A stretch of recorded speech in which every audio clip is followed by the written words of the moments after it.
world. Yes, Tell we us need to push about this book. Tell This us book is important. Okay, tell us about your favorite story, you've ever come across. Okay, so I'll tell you this one story, and this is a story that has to deal with hijab. Are you guys ready for this? Sure. Because this is going to make you feel some type of way. Okay. I'm good.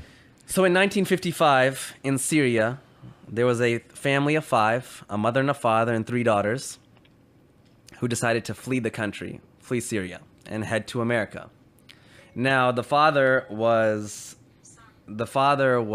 the wife and the 3 daughters, listen, I'm going to go to America, I'm going to go to California, I'm going to get everything set up, and then 3 weeks later, you and the 3 daughters come meet me in California. So the father flies to California, is getting everything set up. 3 weeks pass. The mother takes the 3 daughters, and they head, from Syria to America. Their first flight was from Syria all the way to New York City, where they had a layover. Now, when they landed in New York City, the customs said, hey, you guys are here new to America. You need to take all your hijabs off for the green card photo so that you guys can, stay in America. So the mother, being by herself, not really knowing the English language, is nervous and scared. She said, okay, she took the hijab off and took the photo, put it back on. Next oldest daughter did, second oldest daughter did. The third daughter, a 13-year-old girl named Hala Atik, said when it was her turn, hijab is part of my faith, and I don't want to take it off for this photo. And the security, they kind of went back and forth with her, and they said, well, listen, little girl, we'll send you back to Syria if you don't take your hijab off for this photo. And she said, I would rather go back to Syria. And this is a young 13-year-old girl who flew all the way from Syria to New York in a foreign country. They're in a foreign country. She should be scared. She doesn't know what's going on. She said, I would rather go back to Syria than stay in this country if you guys are going to take my religious, rights away.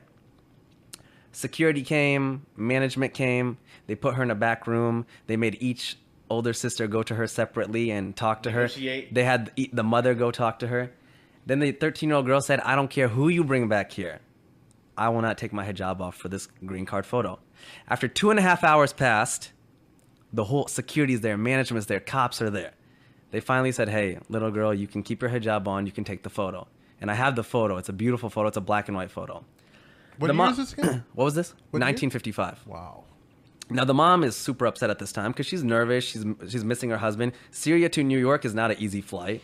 And she's like, you're so stubborn. Why don't you just listen to me? So they grab their suitcases, and she's like pissed off at her daughter. And they run to their next gate. They miss their flight. So now this family who spent all their money, they're like, Syrian refugees. They're now like even more scared and even more worried. And the mom's like, now what do we do? They go to United Airlines. They talk to them. They negotiate. They're like, well, we can't do anything. You guys are making it difficult. Finally, they mutually agree that we'll put you on the next flight to California. They get on the next flight. While they're flying to California, the mom is yelling at this 13-year-old girl like the entire time. Like, you're so stubborn. I miss my husband. I'm tired. They land in California, and their husband's, the father's there, and he's in tears and he's crying. And he's like, you're alive. You're alive. And they're like, why wouldn't we be alive? The flight that they were supposed to get on, American Airlines number 191, crashed, killing 295 people. It was the biggest crash in American Airlines history. Wow. And the young girl, Hala, 13-year-old Hala, looks up at her whole family and says, hijab saved our life. Wow.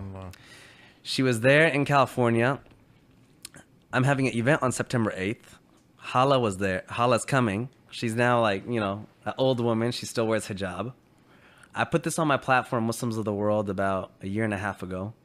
Over 40 million people ended up reading that story because it went viral. And out of that 40 million, when it went viral, about 10 people converted to Islam because of that story. And about 20 Muslim girls have messaged us and said that they've put on hijab because of this story. Wow. That is probably my most favorite story. I can't imagine there's anything better that can beat that. Now, let me tell you this. On my September 8th event, there's going to be the picture, black and white picture of her on the screen. Mm-hmm. I'm going to tell Hala Atik to stand up. Yeah. And I'm going to tell her that after the story went viral, there was somebody that wanted to meet her, and there was a Hispanic girl in New York City who ended up converting to Islam because of this. And I'm going to tell her to stand up. They're going to be right next to each other. They're going to have no idea who each one another is. Oh, wow. Yeah. So September 8th is going to be a nice event. That's awesome. I'm only saying this because by the time this is published, it's gonna be after September 8th. So. All right, well, Jazakallah khair, Sajjad, for coming on.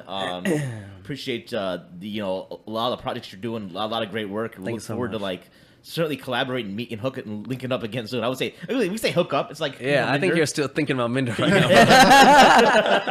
But listen, one thing I just asked the people that are listening. Getting this book, Muslims of the World, on New York Times bestselling list is super important. The book is $13. It's on Amazon. Get on Amazon, type in Muslims of the World, and purchase your copy. Thank you so much, brother. I appreciate it.